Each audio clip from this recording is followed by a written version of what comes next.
આજની ઝેન્ઝી અને કારણ કે અમે લોકોએ નરેન્દ્રભાઈથી આખી શરૂઆત જોઈ, પણ માધવસિંહભાઈ કઈ રીતે અલગ આવે? ચોક્કસપણે કેન્દ્રની યુપીએ સરકાર વખતે આપે જોયું જ હશે, પણ ઝેન્ઝી એક એવી અદ્ભુત માનવ આપણી યુવાની છે કે જે ખુલીને સ્વતંત્ર અને ક્રિએટિવ માઇન્ડથી કામ કરી રહી છે. માધવસિંહ સોલંકી ક્યારેય ચૂંટણી હાર્યા નહોતા, એની પાછળનું કારણ શું હતું? એમનું હ્યુમન ટચ ને રિલેશન, પછી તો આવડત, અભ્યાસ, વિષયોનો, લોકોનું કામ. એમને પોતાને મનમાં કોઈ દિવસ રાજકારણમાં આવવાની ઈચ્છા પણ નહોતી. દિવાલ ઉપર પહેલાં પ્રચારનું હતું કે ગળી ચૂનાથી લખાય, પેલા એનાથી ચોંટાડે પોસ્ટરો લઈથી ઘરે બનાવેલી. તો એમાં એવું લખે, માધવ તેરી મીઠી છુરી નહીં ચલેગી નહીં ચલેગી, આવા સૂત્રો લખાતા. માધવસિંહ સોલંકી કોઈ ગામડામાં જાય જ્યારે બધાની વચ્ચે, એટલે આ ગોળનું ગાડું આવ્યું, એટલે આવા શબ્દ પ્રયોગો એમને માટે થતા. આ બધું કેટલું આમ તમને સહજ લાગતું કે માધવસિંહભાઈનું એ નેચર હતું કે એકદમ સહજ થઈ જતું હતું? હું એમનો પુત્ર છું એનું મને ગૌરવ છે, મારા પિતા છે એનું ગૌરવ કરતા. એમને પુસ્તકો વાંચ્યા છે અને કે ક્યારે પણ કોઈને પુસ્તક એમને પોતાને પસંદ આવે તો એમના જેટલા પણ પ્રિય લોકો છે ને એ લોકોને પણ એમ કે આ પુસ્તક લઈ જા અને વાંચજે. અને એમની જેવી એક લાઇબ્રેરી હોય એ રીતે એમનું એક આખું રજિસ્ટર એ મેન્ટેન કરતા હતા. કોઈએ પૂછ્યું કે યમરાજ તમને લેવા આવે અને પૂછે કે તારી છેલ્લી ઈચ્છા કઈ છે, તો કે ઊભા રહો, મને એક આ પુસ્તકાલયની દુકાનમાં જવા દો અને હું મારું ગમતું પુસ્તક લઈ લઉં, એ મારું લાસ્ટ ઈચ્છા છે, એવું યમરાજને એવી વાત કરતા. સ્કૂટરની ઘણી બધી સ્ટોરીઝ મને બધાએ કીધી કે સ્કૂટરને લઈને માધવસિંહભાઈની ખૂબ બધી યાદો છે. એમણે એ સ્કૂટર કેવું બહુ ચલાવેલું નહીં, હી વોઝ નોટ. બધા જે કે મિથ હશે કે વોટ એવર, કાર પોતે ચલાવતા. એટલે એ એમને જે ફિયાટ આપી GJE 7191 એ પણ મને યાદ છે. એટલે જાતે ચલાવે ને આખું ગુજરાત, સૌરાષ્ટ્ર બધે ફરે અને બધા આગેવાનો સાથે જોડે જાય અને પછી એ ખૂબ ફરતા. એમની ખામ થિયરી જે આવી, આ ખામ થિયરી અચાનક આવેલો વિચાર હતો કે શું હતું? એ ગરીબોને ભેગા કરવા, એ that was the main philosophy. એ ગરીબો એટલે કોણ? એટલે એમાં આટલી આટલી જ્ઞાતિઓ આવે, એટલે કોમ્બિનેશન ઓફ ધીસ કોમ્યુનિટી એમ કરીને કહ્યું, એટલે એ પોપ્યુલર થયું ખામ તરીકે. નમસ્કાર, હું છું ગોપી ઘાંગર અને આપ જોઈ રહ્યા છો નિર્ભય ન્યૂઝ. આજે વાત કરવાની છે એક એવા રાજનેતાની જે રાજનેતા અત્યાર સુધી આમ જોવા જઈએ તો ગુજરાતના સૌથી લોંગેસ્ટ મુખ્યમંત્રી તરીકે રહ્યા છે. એટલું જ નહીં, તેમને પોતાના જીવનમાં એક પણ ચૂંટણી નથી હારી. ઘણા બધા નેતા લોકોને એવો વિચાર થતો હશે કે આ નેતા કોણ છે? આ નેતા એક કોંગ્રેસના નેતા છે જેને ગુજરાતમાં ખામ થિયરી આપી અને એ ખામ થિયરી સાથે જ જે ગુજરાતને આજે જે વિકાસ મોડલ કહેવાય છે, એ વિકાસ મોડલનો પાયો જેણે નાખ્યો હતો, એ પાયો નાખનાર નેતા એટલે માધવસિંહભાઈ સોલંકી. આજે ચર્ચા કરવાની છે માધવસિંહભાઈ સોલંકીની. એમનો જન્મ જયંતિ છે આજે અને આપણી સાથે આ વિષય ઉપર ચર્ચા કરવા અત્યારે જોડાયા છે ભરતસિંહભાઈ સોલંકી, એમના દીકરા. અને એક પુસ્તક એમને લખ્યું છે, એ પુસ્તક છે માધવસિંહ સોલંકી એક જનનાયક, અને તેના ઉપર આજે ચર્ચા કરવાની છે. ભરતભાઈ, આપનું નિર્ભય ન્યૂઝમાં સ્વાગત છે. ધન્યવાદ. ગુજરાતની યુવા પેઢી અને ગુજરાતના બહુ જ બધા લોકો જે મારા જેવડા હશે એ લોકોએ કદાચ કોંગ્રેસના જનનાયકને જોયા જ નથી, પણ એ આજની ઝેન્ઝી અને કારણ કે અમે લોકોએ નરેન્દ્રભાઈથી આખી શરૂઆત જોઈ, પણ માધવસિંહભાઈ કઈ રીતે અલગ આવે? સમય હંમેશા પરિવર્તનશીલ છે અને જે પ્રકારે માનવ પરિવર્તન સમય સાથે સુસંગત છે, તો આપે કીધું એમ કે માધવસિંહ સોલંકીનો એ એરા 1957થી એ ધારાસભ્ય મુંબઈ રાજ્યમાં થયા અને છેલ્લે વિદેશ મંત્રી રહ્યા ભારત સરકારના. એટલે કે ખૂબ લાંબી મંજિલ અને અનેક પ્રસંગો અને ગુજરાતની સ્થાપના, એ પ્રસંગો સાથે જનજીવન પણ બદલાતું રહ્યું. તમે પણ જેમ જોયું કે કોંગ્રેસની સરકાર જોઈ નથી અને સાથે સાથે કોંગ્રેસની સરકારો કેવી, એના નેતાઓ કેવા, એનું રાજ કેવું. ચોક્કસપણે કેન્દ્રની યુપીએ સરકાર વખતે આપે જોયું જ હશે, પણ ઝેન્ઝી એક એવી અદ્ભુત માનવ આપણી યુવાની છે કે જે ખુલીને સ્વતંત્ર અને ક્રિએટિવ માઇન્ડથી કામ કરી રહી છે. અને એટલે જ એની શક્તિ ભારતના ગુજરાતના નિર્માણમાં બહુ જ મોટું કામ કરી શકે એવી છે. અને એનો તરવરાટ જે છે એ તરવરાટને આપણે સૌએ મોટિવેટ કરી અને એને જોડવાનો સમય છે. સવાલ એ આવે છે કે રાજનીતિ અને ઝેન્ઝી અથવા યુવાનો અથવા નવી પેઢીને શું, તો એને માટે અને રિલેવન્ટ કે માધવસિંહ સોલંકીનો જમાનો અને આજનો જમાનો, તો બેનો ફર્ક શું અને બંનેમાં સૌમ્યતા શું અને નવીનતા શું, એ બે ની વાતની ચર્ચા કરીએ તો બહુ જ મહત્ત્વની વાત છે કે જેમ દેશની આઝાદી પછી જે દેશ સાવ ટાંકણી પણ બનતી નહોતી અને જવાહરલાલ નહેરુએ જે પ્રકારે દેશના વડાપ્રધાન તરીકે આ દેશનું નવસર્જન શરૂ કર્યું અને આજે આટલો સમૃદ્ધ શક્તિશાળી દેશ બન્યો છે અને એમાં અનેક સરકારો જે આવી ગઈ, એવી જ રીતે ગુજરાતની સ્થાપના અને એ સમયના ગુજરાતને શું અને કેવું ડેવલપ કરવું with less resources, less education, અને એ સંજોગોમાં દીર્ઘદ્રષ્ટિ સાથે રાજ્યને કેમ ઝડપથી પ્રગતિશીલ આગળ લઈ જવું અને એમાં લોકોને જોડવા. અલ્ટિમેટલી તો વિકાસ કરવાનું લોકોના હાથમાં છે. લોકોનું રિસ્પોન્સ, લોકોની પોતાની મોટિવેશન એ બહુ મોટું કામ કરે છે અને એમાં બહુજન હિતાય બહુજન સુખાય થાય અને વધારે લોકો ઇન્વોલ્વ થાય. થોડા મુઠ્ઠીભર લોકોને માટે કરવું હોય તો એ આખી દિશા જ આખી જુદી છે. ત્યારે એટલે માધવસિંહ સોલંકીના જમાનામાં જે પ્રકારનું ગુજરાત વિકસ્યું 1960 પછી, કોંગ્રેસના બધા જ મુખ્યમંત્રીઓ ગુજરાત બન્યા પછી જીવરાજભાઈ મહેતા, બળવંતરાય મહેતા, હિતેન્દ્રભાઈ દેસાઈ અને એમના પછી અનેક ઘનશ્યામભાઈ ઓઝા અને અનેક મુખ્યમંત્રીઓ આવ્યા અને કામ કર્યું. પણ જે ક્રિએટિવિટી અને ગુજરાતીઓની જે ખૂબી, એ ખૂબીઓને જોડીને, એમની શક્તિઓને જોડી અને ગુજરાતને કેવી રીતે ડેવલપ કરવું, એના વિઝનને કેવી રીતે વધારે આગળ લઈ જવું, એવું કામ એમના સમયમાં થયું. તમે કહી રહ્યા છો કે કામ એમના સમયમાં થયું. મેં, કારણ કે હું આજે વાંચતી હતી અને એમના જે પુસ્તક આપે લખ્યું છે એની અંદર પણ એ વસ્તુનો આખું જિક્ર છે કે એ એમને દેશ એટલે ગુજરાતની અંદર GIDCની સ્થાપના કરી. આજે ગુજરાત ઇન્ડસ્ટ્રીયલ ડેવલપમેન્ટ કોર્પોરેશન જે છે એ એમના સમયમાં બનેલું છે. મધ્યાહન ભોજનની સ્થાપના પણ એમના દ્વારા કરવામાં આવી.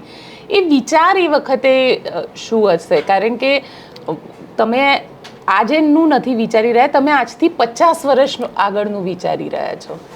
એટલે જ નેતૃત્વનો અર્થ જ કે વોટ ઇઝ લીડરશીપ. તો લીડરશીપ એક તો તમને રક્ષણ આપે, પ્રોટેક્ટ કરે, અને બીજું તમને સૂઝબૂઝ, દિશા બતાડે, માર્ગદર્શન આપે, અને ત્રીજું એ તમને દૂરંદેશી અને આવનારા સમયોનો ખબર હોય, ખ્યાલ હોય, અને એ માટેના ઉપાયો એ સમયનો એડવાન્સમાં કરે.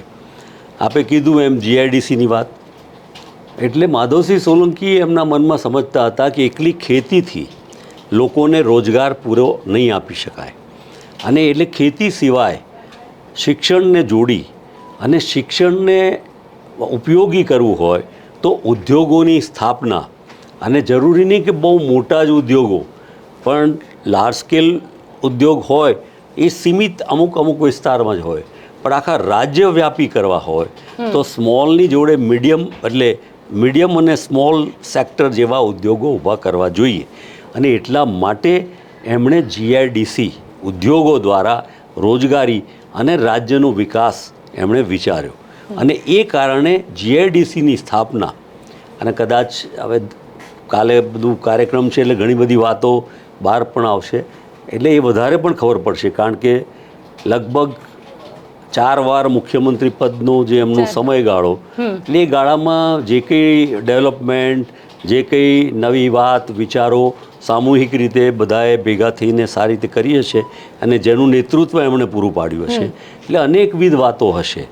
પણ જ્યાં સૌને જોડીને વધારે લોકોનું કલ્યાણ થાય એવી યોજનાઓ ખૂબ એમના સમયમાં થઈ.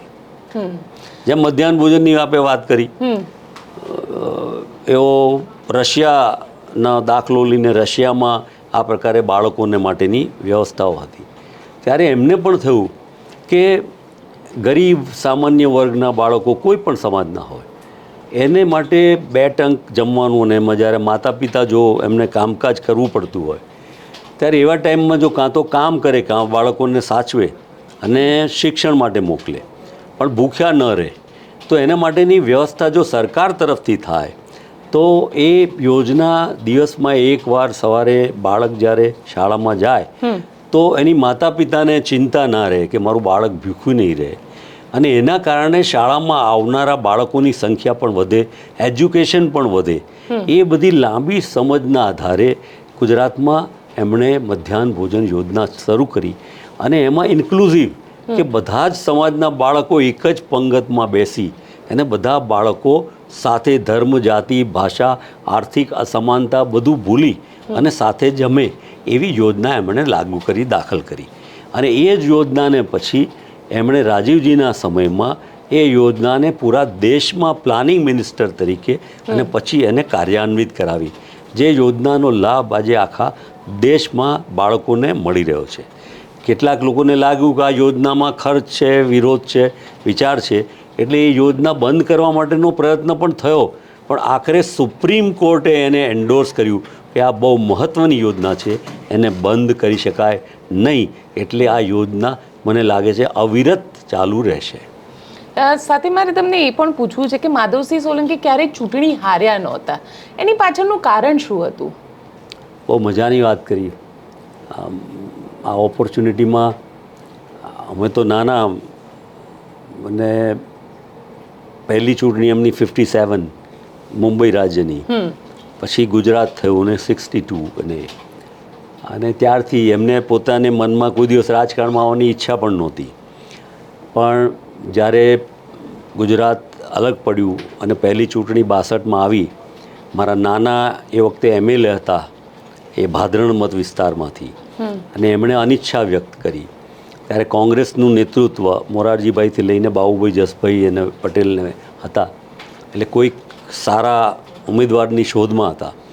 અને એ જમાનામાં LLB ભણેલી વ્યક્તિ 1957માં, એટલે ઈશ્વરભાઈના જમઈ તરીકે એમને કહ્યું કે તમારે લડવી જોઈએ. એટલે મારા પિતાએ ના પાડી કે મને આમાં રસ નથી.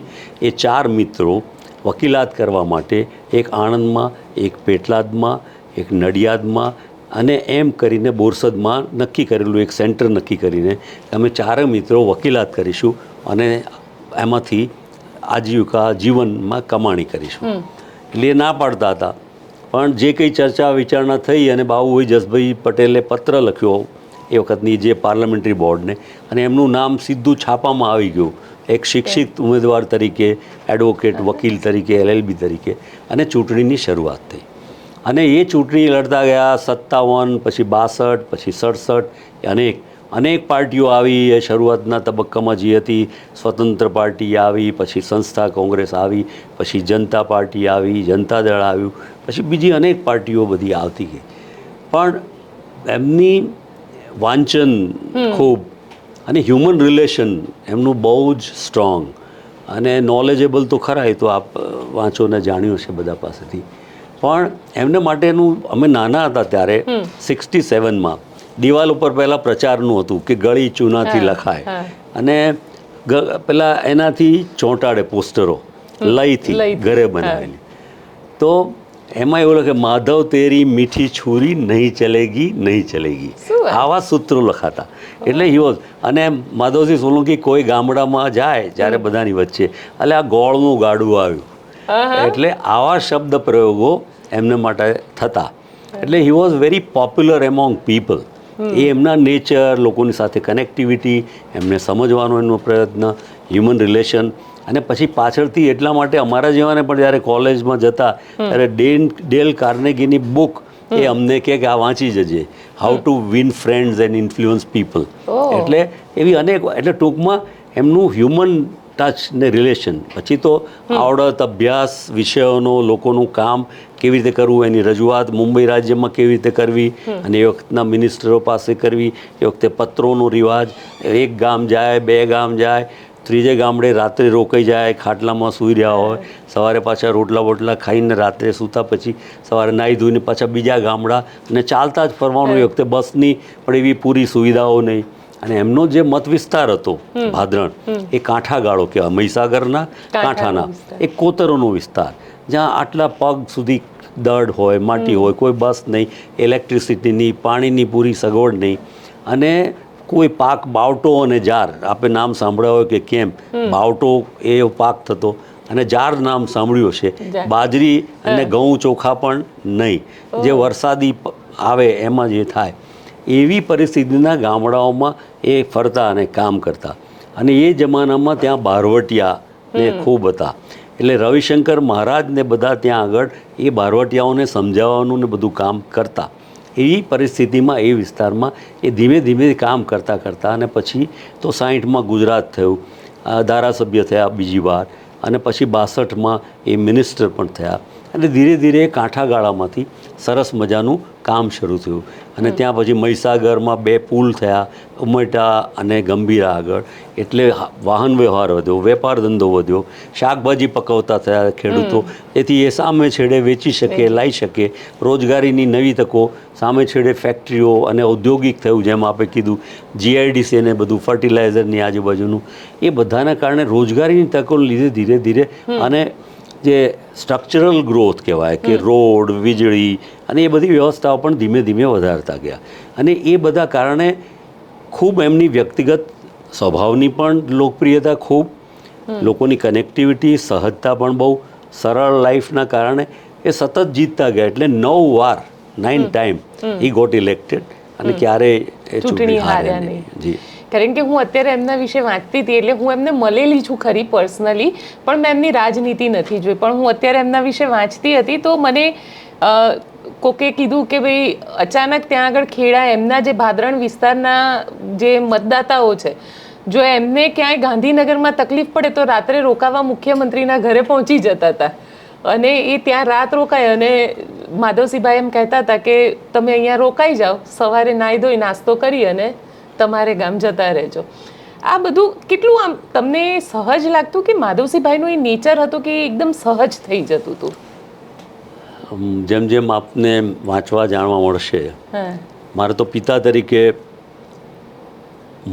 હું એમનો પુત્ર છું એનું મને ગૌરવ છે. મારા પિતા છે એનું ગૌરવ કરતાં, કારણ કે એમને જે સહજતાથી, સરળતાથી લોકો સાથેથી બિહેવ કરતા જોયા, એમને ઓળખનારા જેટલા પણ લોકોને મળશો તો જાતે પાણી લઈને વિદેશ મંત્રી તરીકે પણ કોઈને આપ્યું હોય, અથવા મારા કોઈ મિત્રો દિલ્હી ગયા હોય ને રોકાયા હોય તો એને માટે એમના રૂમમાં સૂતા હોય ત્યારે પીવાના પાણીનો ગ્લાસ છે કે નહીં, નાવાનો ટોવેલ છે કે નહીં, તું જમ્યો કે નહીં, કે એવું એમની પૃચ્છા કરે. નાનકડા ફ્લેટમાં અમે અર્ચિતામાં રહેતા. સૌથી પહેલવહેલું એમની માલિકીનું મકાન, અત્યારે તો રહ્યા નથી, ત્યાં તો આખું સ્ટ્રક્ચર થઈ ગયું કોમર્શિયલ. એ 85 વારનો ફ્લેટ હતો. 10,000 રૂપિયા ભરવાના, 15,000 રૂપિયાની લોન. એ 67માં એમણે શોપ કરેલું 1967માં. એ ફ્લેટમાં અમારા મિત્રો વિદ્યાનગરથી, હું એન્જિનિયરિંગ કરતો ત્યારે આવ્યા હોય ત્યારે અમે બધા નીચે સૂઈ ગયા હોય અને એ એક પલંગ પર હોય, અને અચાનક ઇન્દિરાજીનો કોલ પણ આવ્યો હોય, અને તે વખતે તો દોરડાવાળા ટેલિફોન, એટલે એ ફોનને આ સૂતેલા અમારા મિત્રોને ડિસ્ટર્બ ના થાય એ લઈને બાલ્કનીમાં જતા રહે અને બાલ્કનીમાંથી વાત કરે ઇન્દિરાજી સાથે. એટલે બહુ જ સહજ, સરળ. અને અમને પણ એ શીખવાડ્યું. તમને નવાઈ લાગશે કે રતુભાઈ દાણી સાથેના ઝીણાભાઈ, દરજી, સનતભાઈને બધા આવ્યા હોય રૂમમાં, ડ્રોઈંગમાં બેઠો ને અમારે એટલે કે જા ભરત ટોયલેટ સાફ કરી આવ. એ વખતે શરમ સહજ બધું જ તોડાવીને, અથવા લોટ દળાવવાનું આ કામ એ બધું કહેતા, જેથી કરીને તમારા મનમાં તમે કોઈ મિનિસ્ટરના, કોઈ મુખ્યમંત્રીના કે દીકરા છો એવો સહેજ પણ ખ્યાલ ના આવે, એ પહેલેથી જ કાળજી રાખતા. એટલે કારણ કે એમનું જે વ્યક્તિત્વ છે, એમનું વ્યક્તિત્વમાં એક અનુભવ મને કોકે કહ્યો કે એમને પુસ્તકો વાંચવાનો ભયંકર શોખ, અને એમના જીવનના છેલ્લા દિવસ સુધી એમને પુસ્તકો વાંચ્યા છે. અને કે ક્યારે પણ કોઈને પુસ્તક એમને પોતાને પસંદ આવે તો એમના જેટલા પણ પ્રિય લોકો છે ને એ લોકોને પણ એમ કે લે આ પુસ્તક લઈ જા અને વાંચજે. અને એમની જેવી એક લાઇબ્રેરી હોય એ રીતે એમનું એક આખું રજિસ્ટર એ મેન્ટેન કરતા હતા. પુસ્તકનો એમને પહેલેથી જ વાંચનનો ખૂબ શોખ. પિલુદ્રામાં જન્મ થયો, આમોદ સુધીમાં ત્યાં મેટ્રિક ભણ્યા. પછી ત્યાં તો આગળ કોલેજ કે કોઈ વ્યવસ્થા નહોતી.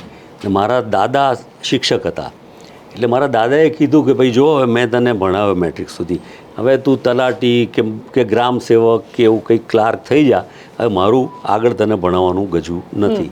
એટલે એઓ અમદાવાદ આવ્યા અને પછી એની વાત તો પછી કહીશું કે આગળ કે ગાંધી આશ્રમમાં રહ્યા અને LD આર્ટ્સમાં ભણ્યા અને ઇન્દુ ચાચા એટલે ઇન્દુલાલ યાજ્ઞિકે 10 રૂપિયાની એમને નોકરી આપી અને એમાં એમનું ઘર ખર્ચ ચાલતા જવાનું આશ્રમથી LD આર્ટ્સ. પણ એના પહેલાં જે પુસ્તકો અને એમનું વાંચન ને અભ્યાસનું એમને જે ગમતું એ સતત એ ધારાસભ્ય જ્યારે પણ તક મળે અને લીમડાના ઝાડ નીચે પણ સૂઈને એમનો સૌથી મોટો આનંદ એ વાંચતા વાંચતા સૂઈ જાય. કોઈએ પૂછ્યું કે યમરાજ તમને લેવા આવે અને પૂછે કે તારી છેલ્લી ઈચ્છા કઈ છે, તો કે ઊભા રહો, મને એક આ પુસ્તકાલયની દુકાનમાં જવા દો અને હું મારું ગમતું પુસ્તક લઈ લઉં, એ મારું લાસ્ટ ઈચ્છા છે, એવું યમરાજને એવી વાત કરતા. અને હજારો પુસ્તક એમણે ભેગા કર્યા બધા જ જુદા જુદા વિષયો પર. અને પિતા તરીકે કરતાં આનંદ એમ થાય કે બેઠા હોય ને અવિરત એમને સાંભળ્યા જ કરીએ અને કોઈ પણ વિષય તમે છેડો, જીઓલોજી હોય, બાયોલોજી હોય, મેડિસિનની વાત હોય, ફિલોસોફી હોય, એની સબ્જેક્ટ બીજા કન્ટ્રી, કારણ કે એટલું બધું વાંચે ને એના કારણે અને જાણવાની જિજ્ઞાસા એમની એટલી બધી. અને છેક છેલ્લે બી જ્યારે 93 યર એજ તો પણ કોમ્પ્યુટર ઇન્ટરનેટ લઈ અને એ બધું વાંચે ને એમાં એમને જે સારું લાગે પાછું મને મોકલે, જો ભરાતા જરા વાંચી જોજે. હું એમના એટલો અભ્યાસી નહીં, પણ મને મોકલે ખરા.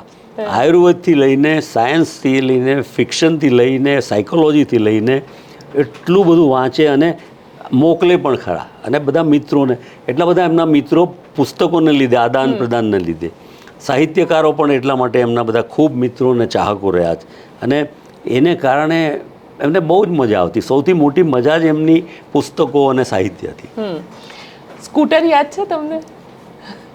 સ્કૂટરની ઘણી બધી સ્ટોરીઝ મને બધાએ કીધી કે સ્કૂટરને લઈને માધવસિંહભાઈની ખૂબ બધી યાદો છે કે ના, એ બહુ એમણે એ સ્કૂટર કેવું બહુ ચલાવેલું નહીં. He was not. બધા જે કે મિથ હશે કે વોટ એવર, કાર પોતે ચલાવતા.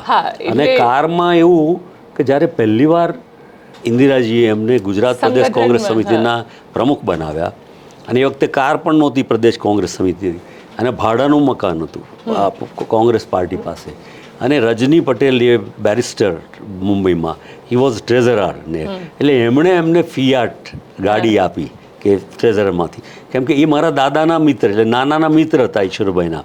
એ એસેમ્બલીમાં મારા નાના પણ મુંબઈ એસેમ્બલીમાં હતા, એટલે એ એમને જે ફિયાટ આપી GJE 7191 એ પણ મને યાદ છે. એટલે જાતે ચલાવે ને આખું ગુજરાત, સૌરાષ્ટ્ર બધે ફરે અને બધા આગેવાનો સાથે જોડે જાય અને પછી એ ખૂબ ફરતા. પણ સેલ્ફ ડ્રાઈવ બહુ લાંબા સમય 80 સુધી એમ કહેવાય કે એમણે પોતે પહેલાં વચ્ચે એકવાર મુખ્યમંત્રી થયા 76-77માં, પણ હી હેડ ડ્રિવન કાર બાય હિમસેલ્ફ. એટલે મને કોકે એવું કીધું કે ઇન્દિરાજી અહીંયા આવ્યા હતા તો ઇન્દિરાજીને ત્યાંથી જામનગરથી અહીંયા સુધી, રાજકોટથી સોરી અમદાવાદ સુધી લાવ્યા હતા એમની ગાડીમાં. I am not sure about that, મને એ બહુ ખબર નથી. પણ મેં કીધું ને એ ગાળામાં કે કોંગ્રેસની સ્થિતિ આફ્ટર 1975 એટલે નવનિર્માણ આંદોલન પછીની પરિસ્થિતિમાં જે સંગઠન ઊભું કરવાનું એમને માથે જવાબદારી આવી, એ વખતે ગુજરાતના બહુ સિનિયર નેતાઓ રતુભાઈ, સનતભાઈ, નરસિંહભાઈ મકવાણા અને બધા લોકોએ ભેગા થઈને ગેલા સોમનાથ મળ્યા અને શું કરવું જોઈએ. અને એમને દૂર રાખીને કહ્યું કે બધાએ ભેગા થઈને કહ્યું ઇન્દિરાજી કે માધવસિંહ સોલંકીને તમે પ્રમુખ બનાવો.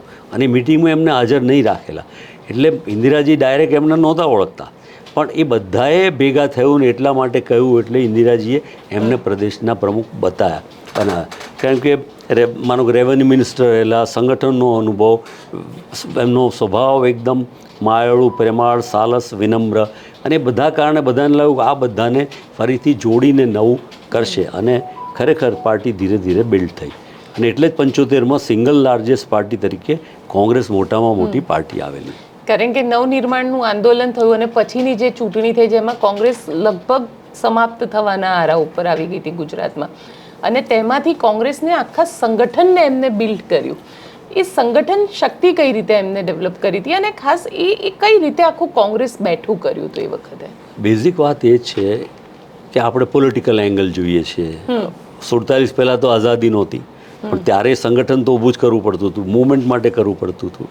એટલે સંગઠન કરતાં હ્યુમન રિલેશન, મહાત્મા ગાંધીએ દુનિયાને સૌથી મોટું નેતૃત્વ શીખવાડ્યું કે લોકોને જોડવાના, એટલે કે જોડવાનું કામ કર્યું ને એમાંથી જનશક્તિ પેદા કરી. અને એ જે જનશક્તિ એટલી સબળ રહી કે અંગ્રેજોએ 15 ઓગસ્ટે રાતોરાત છોડીને ચાલા જવું પડ્યું. પણ માધવસિંહ સોલંકી પણ એટલે જ ગુજરાતમાં ખૂબ ફર્યા, આગેવાનો અને બધાની સાથે રહી, અને જેનામાં ક્ષમતા હોય આ બધા લોકોની ટીમ. અને મૂળભૂત તો વિચારધારા, કોંગ્રેસની વિચારધારા તો મજબૂત એ વખતે હતી, આજે છે ને આવતીકાલે પણ રહેવાની જ છે. એ વિચારધારાના આધારિત પર ધીરે ધીરે સંગઠન એ ઊભું થતું ગયું, બેઠું થતું ગયું, એના પર વિચારધારા વ્યક્ત કરતા ગયા, એના પર ચૂંટણીઓ લડવાની વાત આવી અને પ્રજાનું ધીમે ધીમે સમર્થન મળ્યું. કારણ કે એમની ખામ થિયરી જે આવી, આ ખામ થિયરી અચાનક આવેલો વિચાર હતો કે શું હતું? ખામને માટેનું બહુ મિથ ચાલ્યા કરે છે. લોકો એને કોમ્યુનલ તરીકે, કાસ્ટિસ તરીકે જે છે, પણ મૂળભૂત વાત 1971માં ગરીબી હટાઓના નારા પછી ઇન્દિરાજી જે જીત્યા, એ મૂળભૂત વાતને કે ગરીબોને ભેગા કરવા, એ that was the main philosophy. અને એ ફિલોસોફીમાં ઝીણાભાઈ દરજી, સનતભાઈ મહેતા અને તમામ બધાએ, એટલે હવે ગરીબો એટલે કોણ? એટલે એમાં આટલી જ્ઞાતિઓ આવે, એટલે કોમ્બિનેશન ઓફ ધીસ કોમ્યુનિટી એમ કરીને કહ્યું, એટલે એ પોપ્યુલર થયું ખામ તરીકે. અને એટલે એને ખામ તરીકે લોકો જોતા થયા. પણ મૂળભૂત વાત પેલી 71ની વાતને કન્ટિન્યુ કરીને ગરીબી હટાવવા માટેની જે વાત હતી એને આગળ લઈ જવાની વાત આગળ ચાલી. કારણ કે સૌથી પહેલાં તો ઓબીસી રિઝર્વેશન પણ એમના દ્વારા લાવવામાં આવ્યું અને પછી ધીરે ધીરે આખા દેશમાં ઇમ્પ્લિમેન્ટ થયું. તો એની પાછળનો કોન્સેપ્ટ શું હતો એ વખતે? રિઝર્વેશન ફોર અધર બેકવર્ડ તો કોન્સ્ટિટ્યુશનના એમાં પણ છે, એ જોગવાઈ પણ આંબેડકર સાહેબે પણ કરી હતી ઓબીસી માટે પણ ઇમ્પ્લિમેન્ટેશનની શરૂઆત ક્યાંય જલ્દી થતી નહોતી. સાઉથમાં થયેલી, સાઉથના તમે તામિલનાડુથી માંડીને બધા અનેક રાજ્યમાં જુઓ તો ત્યાં રિઝર્વેશન બહુ વર્ષોથી છે અને ઘણું છે ત્યાં તો it has touch 50% all back very long. પણ જે બહુ મોટો સમૂહ છે જે આર્થિક સામાજિક પછાત છે એને પણ કંઈક મળવું જોઈએ, એ વિચારને એ વખતે જેમ પછી પાછળથી માંડલની વાત થઈ અને વીપી સિંહને બધાએ કર્યું અને માંડલ કમિશનની વાત, આવા અનેક કમિશનો બનતા ગયા. પણ એ કમિશનોમાં ઇમ્પ્લિમેન્ટેશનની એમણે પોતે સારી સ્ટ્રોંગલી પહેલ કરી. પણ એ પહેલથી ખરેખર કોંગ્રેસને ફાયદો થયો, નુકસાન થયું લોંગ ટર્મમાં? એ પહેલનો ઉપયોગ કોંગ્રેસને ફાયદો કરવાનો હતો નહીં.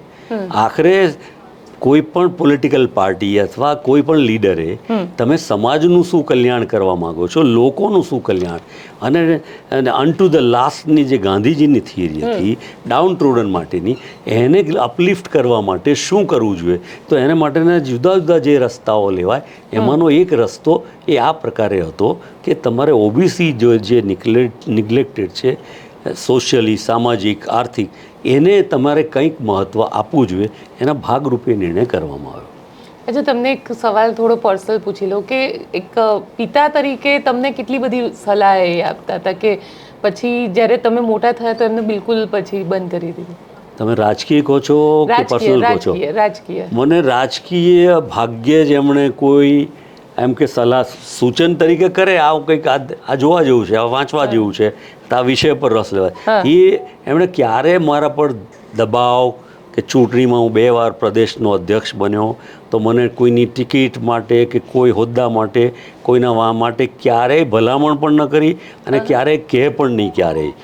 અને મને ખબર હોય કે એમની આજુબાજુમાં ઘણા બધા લોકો સ્વાભાવિક છે, આવે આટલી લાંબી કારકિર્દી હોય તો હંમેશા એમનું એ રહ્યો કે કંઈ પણ વાતચીત ચર્ચા થાય, કદાચ મતભેદ પણ થાય વૈચારિક વાતમાં, તો એવું નહીં કે એમનો જ વિચાર મારા પર એ ઠોકી બેસાડે.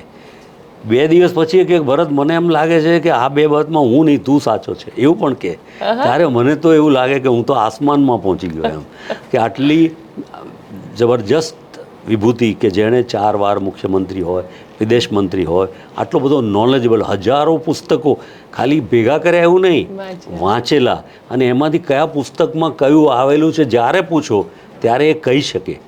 અને he was a professor in Motilal Nehru law college also. એ લો ભણાવતા, કોન્સ્ટિટ્યુશન ભણાવતા, એમણે પુસ્તકમાં એમને પક્ષીઓ, બર્ડ્સથી માંડીને ઘણી બધી વાતો લખેલી છે. એટલે એ એન્ડોર્સ નહીં કરતા ચર્ચામાં, પણ કંઈક માહિતી મળે તો એમ કે આ ધ્યાન રાખવા જેવું છે એવું કહે. એનાથી વિશેષ ક્યારે એમને મને દખલ કે કોઈ એમણે એન્ડોર્સ નથી કર્યું. એટલે કારણ કે તમે જ્યારે પહેલી વાર ચૂંટણી હાર્યા હશો ત્યારે એમનું કોઈ રિએક્શન આવ્યું હતું? કેમ કે એ તો ક્યારેય ચૂંટણી હાર્યા નહોતા. ઉલટાનું ઊંધું કહું કે I did not wanted to contest. જ્યારે પહેલી 14ની ચૂંટણી હતી ત્યારે હું સોનિયાજી પાસે બી ગયો, ત્યારે અમે ના પાડી હતી, રાહુલજીને પણ ના પાડી હતી, અહેમદભાઈને તો 3 વાર ના પાડી મેં કે મારે લડવી નથી ચૂંટણી. એટલે મારા મનમાં હતું કે હું થોડું મારું એનાલિટિકલ વર્ક ખરું એવરેજ પોલિટિકલ માણસ કરતાં, કે તમે મને કહો એટલે હું સાયન્સના સ્ટુડન્ટ તરીકે ન્યૂટન, આઇન્સ્ટાઈન, ગેલિલિયો, આર્કિમિડીઝ એ બધા પર કરું આખું કામ. ક્લસ્ટર થિયરી, મેં 94માં ક્લસ્ટર થિયરીની વાત નરસિંહરાવજીને ત્યાં કરેલી, જે ફ્રન્ટલાઇન મેગેઝિને મારા પર આર્ટિકલ લખેલો. વેવ થિયરીની જે મેં વાત કરી, જેના પર 97માં અટલ બિહારી વાજપેયી કહ્યું હમારા વેવ આએગા, જેની વાત મેં 94માં કરી હતી. એટલે એના આધાર પર એનાલિસિસ, ઇક્વેશનો ને બધું હું કરી શકું એમ. એટલે મેં ના પડી. પછી મારા પિતા મને સમજાય કે લડવું પડે. મેં કહું હું હારું ને મારા તો આટલા બધા પૈસા મને કોણ આપે, અને હું લડીશ તો 50,000 વોટે હારીશ, બીજો કોઈ લડશે તો 1.5 લાખ વોટે હારે, પણ મારે હારવાનું તો નિશ્ચિત. પછી મને સમજાવવાની વાત કે Electral politics is necessary in democracy. તમારે જો રાજકારણમાં રહેવું હોય તો હારજીત એકલી મહત્ત્વની નથી, તમારે મુખ્ય ધારામાં રહેવા ચૂંટણી લડવી જોઈએ. અને હું લડ્યો અને 60,000 વોટે હાર્યો. એટલે મને કંઈ એવું ને એમને તો એવું કંઈ હોય નહીં કે તું કેમ હાર્યો, કારણ કે મેં કહેલું જ હતું કે હું આ ચૂંટણી નહીં જતી. જે વાતાવરણ છે 2014માં, એના કારણે મારે જીતવાની શક્યતા, though I lose by minimum lowest lead, અને બધાને એમ કે જીતે તો આ જીતે એવું હતું, પણ છતાં હાર્યા. અચ્છા, તમને ક્યારે એમને ટોક્યા છે ખરા કે તારી અહીંયા ભૂલ છે, તું અહીંયા? ને ટોકવાને બદલે સમજાવે કોઈ પણ વાતને. He would explain anything four anything. નાના હતા ત્યારે થોડું આપણા મનમાં આમ હોય, ભાઈ બહેનનો પણ નાનો મોટો ઝઘડો થઈ જાય, એટલે આમ કંઈક વાત કરીએ એટલે ધીરેથી વાતને એ સમજાવે. એટલે કે ઉડવું હોય તો પહેલાં પાંખો આવવી પડે, પાંખો આવે પછી ઉડાય, એમને ઉડવા જઈએ તો ના હોય. એટલે એમની આખી સટલ વેમાં સમજાવવાની પદ્ધતિ હતી. આજે તમે એમને કઈ રીતે યાદ કરો છો કે જ્યારે તમને એમની કોઈ એક વસ્તુ યાદ કરવાની હોય તો કઈ વાત યાદ આવે? મને એમની સૌથી પહેલાં તો સહજતા, સરળતા, અને નાનામાં નાના બાળકથી લઈને કોઈ પણ માણસ હોય અથવા વિદ્વાન હોય કે ત્યાં એક પ્રકારે સરળ વ્યક્તિત્વ તરીકે કોમ્યુનિકેશન એમનું એટલું સરળ હોય, સમજાવવાનું, વાતચીત કરવાનું. આપ નહીં માનો કે હું અમેરિકા હતો જ્યારે વેન હી પાસ્ડ અવે, મારી જિંદગીમાં હું નથી રડ્યો. હું કન્ટિન્યુઅસ લગભગ 1.5 કલાક રડ્યો હોઈશ. I could not head that shock. મારે એવું થતું કે હું ગાંધીનગર જઉં, પછી મને થાય કે મળવાનું છે, પણ હું બધું પ્રમુખને આ બધું, એટલે ચાલો ફરી મળીશ એમ કહીને હું આવતો રહું પાછો બોરસદ આણંદને, એટલે મળવાનું રહી જાય. પછી મને એટલો બધો અફસોસ થયો કે I lost my time with my father.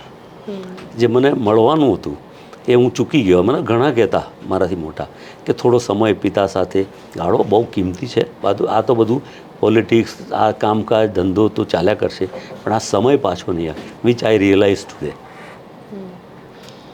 કારણ કે જે રીતે માધવસિંહભાઈનું જીવન હતું અને જે એ ક્યારેય કોઈ નેતા સાથે હુસાતુસીમાં નહોતા પડતા, એમનો સ્વભાવ જ એવો હતો. એની પાછળનું શું કારણ? માણસ જેટલો એની સમજ, એની જ્ઞાન, એનો અભ્યાસ ને ડેપ્થ વધે એટલે પછી એને રિયલાઇઝેશન થાય કે આમાં આનાથી શું થાય, મારામાં એટલું ઓછું હોય તો હું આક્રોશ જલ્દી વ્યક્ત કરી કાઢું, અને એટલા માટે કદાચ દેખાઈ જાય, અથવા તો ડિફરન્સ ઓફ ઓપિનિયનમાં પણ દેખાઈ જાય, અથવા આપણું ધાર્યું ન થાય તો પણ માનો કે દેખાઈ જાય. પણ he was so balance in different situations we have seen, કે એ બહુ બેલેન્સ રહેતા. મારી મોટી બહેન અને અચાનક ઘરમાંથી જઈને લગ્ન કર્યા એવું ખબર પડી, એટલે બ્રાહ્મણમાં મારા વિનોદચંદ્ર વ્યાસ કરીને હતા. એટલે આવું કંઈ જ્ઞાતિવાદમાં મારા પિતા તો માનતા નહીં. પછી હમીદ કુરેશી એમના પાર્ટનર હતા, હાઈકોર્ટમાં પ્રેક્ટિસ બંને સાથે કરતા. એટલે અમે અર્ચિતામાં રહીએ, એટલે મારી સિસ્ટર ભણી ચૂકેલી, હું તો હજુ ભણતો હતો કોલેજમાં એન્જિનિયરિંગમાં. પછી શોધી કાઢીએ અને ક્યાં છે એમ કરીને લઈ આવીને પછી ઘરમાં ગોળ ધાણા આપીને બધું સરળતાથી એકદમ મારા મધર ટોલરેટ ના કરી શક્યા, પણ એ બહુ જ એટલે એવા અનેક પ્રસંગો for the family or surrounding, even in his friend circle, in political circle, those who work with him, they food C કે એમનું બેલેન્સ ઓફ માઇન્ડ જબરજસ્ત અને પીસ ઓફ માઇન્ડ. પણ હું આ તો ના કહેવાય એ વાત છતાં કહી દઉં, હું એમને પૂછતો કે બાપુજી કહેતો હું એમને કે બાપુજી તમને ગુસ્સો નથી આવતો? તો કે મને પણ આવતો હતો એક જમાનામાં, વેન આઈ વોઝ યંગ અને આ, પણ મેં કેળવી મારી જાતને, ધીમે ધીમે કલ્ટિવેટ કરી કે આ ગુસ્સાનો કોઈ અર્થ નથી. એટલે ધીમે ધીમે કરતાં મેં મારો ગુસ્સો પૂરો કરી નાખ્યો યંગર એજમાં, કે જ્યારે હશે ત્યારે. એટલે કહેવાનો મતલબ, દાખલા કે મને હું સ્પીચનું તો રાજકારણમાં બહુ લેટ આવ્યો, 38 યર્સ, અને મને આવું નહોતું. પિતાને નાનાને જોયેલા એટલે મને કંટાળો આવતો કે આ બહુ થેન્કલેસ જોબ જેવું. પણ આવ્યા પછી એમ થાય એ કે હું અરીસાની સામે જોઈને બોલતો હતો. પ્રેક્ટિસ કરે એટલે એ would work very hard for anything. બહુ જ વાંચે. અમે નાના હતા ત્યારે જ્યારે શાહીબાગ મિનિસ્ટર હતા એ બંગલામાં, અને એ વોઝ મિનિસ્ટર ધેર, ડેપ્યુટી મિનિસ્ટરને હતા, 4-5 વાગ્યા સુધી ફાઇલો જોયા જ કરે, વાંચ્યા જ કરે. અને એમની ફાઇલમાં અને ખાસ રેવન્યુને એવા બધા સબ્જેક્ટ, લીગલ, જ્યુડિશિયરી, એટલે બહુ અભ્યાસ માગી લે. પણ એ વોઝ વેરી લર્નેડ મેન. કારણ કે મને કોકે એવું કીધું કે ઇન્દિરા ગાંધીને પણ એવું કહી દેતા હતા કે તમે મને કહી દો કે તમે એક રોડ મેપ આપી દો, પછી રિઝલ્ટની ચિંતા તમારે નહીં કરવાની, એ મારે કરવાની. એ બધું એ મિથ છે, એ બધી વાતો તેવું. હી રિસ્પેક્ટેડ ઇન્દિરાજી સો મચ, અને ઇન્દિરાજી ટ્રસ્ટેડ હિમ સો મચ કે ટાઈમ મેગેઝિન વાંચતા 180માંથી 162 સીટ ક્લિયર કરી કાઢે. બહુ પૂછે જ નહીં એમને 75 પછી. કારણ કે એક બહુ સરસ, બહુ દુનિયા જાણતી નથી એવો દાખલો આપું કે ઇન્દિરાજીને ચિકમંગલુરમાં દેવરાજ અર્સ લઈ ગયા ચૂંટણી હારી ગયા પછી જીતાડવા માટે, અને દેવરાજ અર્સે એમને ચિકમંગલુરથી જીતાડ્યા. પછી બધાએ દેવરાજ અર્સને કહ્યું કરે તમે જ લીડર છો, ઇન્દિરાજીને તમે જીતાડતા હોય તો આ કોંગ્રેસ તમારે જ ચલાવવી જોઈએ, કે ભાઈ ઇન્દિરાજી. એટલે એમણે એમ થયું કે ચાલો હું પાર્ટી, જેમ શરદ પવારે કરી, દેવકાંત બરુઆએ કરી, રેડ્ડીજીએ કરી, બીજા બધાએ કરી, એટલે એમણે કરી. મારા પિતાજી અર્ચિતામાં રહે, એટલે ઇન્દિરાજીનો ફોન આવ્યો કે સોલંકી જી कुछ देवराज अर्स ने कुछ मीटिंग बुलाई है. तो कि हाँ. तो कि आप जा रहे हैं क्या उसमें? ફાધર અને દેવરાજ અર્સ બંને મુખ્યમંત્રી હતા, એટલે સાથે, અને બંનેને ખૂબ સારું ફાવે, અને ઇન્દિરાજીના બે સ્ટ્રોંગ સપોર્ટર, એટલે મિત્રતા હતી ખૂબ. એટલે ફાધરે કીધું हाँ मतलब मेरे बहुत अच्छे दोस्त हैं, मेरे बहुत ही अच्छे दोस्त हैं, but I have only one leader and that is Indira Gandhi. आप अकेली चलेंगे, दूसरा आदमी मैं आपके पीछे चलूँगा. That was his loyalty to Indiraji. એટલે પછી તો એમનું બેનનું તો કોમ્બિનેશન જબરજસ્ત. મહારાષ્ટ્રની સરકાર બનાવી હોય, બીજા પોલિટિકલ નિર્ણયો કરવા હોય તો ઇન્દિરાજી એમની પણ. એટલે ભરોસો એવી વસ્તુ છે કે માણસ એકબીજાને માટે ન્યોછાવર થઈ જાય. અને કારણ કે જે રીતે એમનું આખું રાજકારણ હતું, છેલ્લે એમને એ કયું ડિસિઝન હતું કે હવે ચૂંટણી નથી કરવી? તમે કોઈએ પરિવારને એમને જ્યારે કીધું ત્યારે? નહીં, પરિવારને સાથે નહીં, પણ જે કંઈ છેલ્લે માનો કે બોફર્સનો બનાવ બન્યો પછી એમણે કીધું કાંઈ નહીં. હવે એમને પછી ઘણી ઓફર આવી, ગવર્નર આ તે બધે. એ બહુ સંતોષી જીવ. મેં ના કહ્યું જે સ્વર્ગમાં જતા કે ઉપર જતા જો યમરાજને કહેતા હોય કે મારે પુસ્તકાલયમાં જવું છે કે લાઇબ્રેરીમાં જવું છે, તો એને એવી બીજી કોઈ ગિલ્ટ છે? પાવરની 4 વાર મુખ્યમંત્રી, પ્લાનિંગ મિનિસ્ટર, ફોરેન મિનિસ્ટર રહ્યા હોય, બધા રાજ્યો, કેરલા, કર્ણાટક, સ્ટેટ જમ્મુ કાશ્મીરના પ્રભારી રહ્યા હોય, ખૂબ એમનું નામ માનો કે વાઇસ પ્રેસિડેન્ટમાં ચાલતું હોય, ફોરેન મિનિસ્ટર તરીકે જે 5 પોલિટિકલ મિનિસ્ટરો હોય, એમાં એમનું નરસિંહરાવને બનાવવામાં જે મુખ્ય, નરસિંહરાવ તો છોડીને ઘરે જતા રહેલા આ 91 ઇલેક્શન પછી, તો એમને પાછા લાવવામાં અર્જુનસિંહ, ગુલામ નબીજી, પી શિવશંકરને ફાધર, એમના ઘરે જ ભેગા થઈને નરસિંહરાવને પસંદ કર્યા કે we bring back him to the power. એટલે કારણ કે રાજકારણ છોડવું બહુ અત્યારના નેતા નથી છોડી શકતા, એમને છોડી દીધું, એક ઝાટકે જે છોડી દીધું. તો કોઈ એવો ઇન્સિડન્સ બન્યો હતો કે પછી બસ? એમનો સ્વભાવ જ પહેલેથી એવો. 1967 ફરી ચૂંટાયા એટલે એમને ફરી મિનિસ્ટર તરીકે બોલાવ્યા, તો એમણે ના પાડી. એટલે કીધું કેમ ના પાડો છો, કંઈક વાંધો છે તમને, કંઈ ખાતામાં કે એવું કંઈ? ના, કે આટલો ટાઈમ જે હું મિનિસ્ટ્રીમાં રહ્યો, મારી આર્થિક સ્થિતિ નબળી પડી ગઈ, એટલે મારે હાઈકોર્ટમાં પ્રેક્ટિસ કરવી છે. પહેલાં મારી આર્થિક સ્થિતિ મજબૂત કરું, પછી હું આગળ આમાં જોડાઈશ. ધારાસભ્ય છું એ પ્રમાણે કામ કરીશ, પણ મિનિસ્ટર ના બને. અત્યારની કોંગ્રેસને ત્યારની કોંગ્રેસને અત્યારની કોંગ્રેસમાં કેટલો ફરક લાગે? સ્વાભાવિક છે, સમય સાથે સુસંગત. પહેલાંના આપણા રીત રિવાજ, આપણી પ્રણાલિકાઓ જુદી હતી, વિશ્વાસની, સંબંધની અને બધાની જરૂરિયાત અપેક્ષાઓમાં ફરક હતો, સંતોષ હતો. અત્યારે એક્સપેક્ટેશન્સ વધારે થતા ગયા, ઈચ્છાઓ વધારે થતી ગઈ, અને એના કારણે સ્વાભાવિક પરિસ્થિતિઓ બદલાતી ગઈ. પણ એટલે એ ફરક અત્યારે લાગે કે માધવસિંહભાઈ હોત અને કદાચ એમના હાથમાં કંટ્રોલ હોત તો સિચ્યુએશન કોંગ્રેસની ગુજરાતમાં અલગ હોત? જો સમયને સુસંગત છે. નહેરુ પણ ગયા, શાસ્ત્રીજી પણ ગયા, ઇન્દિરાજી પણ ગયા, રાજીવજી પણ, દરેકનું. અમે પણ માનો કે 2 વાર પ્રમુખ થયા, સેન્ટ્રલ મિનિસ્ટર હતા, બીજાનો કદાચ વારો પણ નથી આવ્યો હજુ 2000 એના પછી. તો નવી પરિસ્થિતિમાં સમય એ બહુ જ મોટું પરિબળ છે, ડાયમેન્શન છે. કયા સમયે કયું થશે. હમણાં તમે વાત કરી આલ્ફા અને જેન્ઝીની, કે જે લોકો તમને દેખાયું કે દિલ્હીમાં જે કંઈ બન્યું ને આવું અશક્ય લાગે એવી વસ્તુઓ શક્ય હતી. એટલે આ નવી જનરેશન અને સ્વાભાવિક રીતે જે ઇવોલ્યુશન થાય છે માનવનું, એમાં બહુ મોટો રોલ સમય સાથે સુસંગત છે. કેવું લાગે જ્યારે એમ કે કોંગ્રેસે કંઈ જ નથી કર્યું, પણ પાયો તો કોંગ્રેસનો હતો જે માધવસિંહભાઈએ નાખ્યો હતો? એટલા માટે જ્યારે હું પ્રમુખ બન્યો ફરીથી 2015માં, એટલે મેં કોંગ્રેસ આવે છે નવસર્જન લાવે છે. એટલે વાત એ હતી કે 1960માં ભાગલા પડ્યા પછી કોંગ્રેસે સર્જનનું કામ શરૂ કર્યું.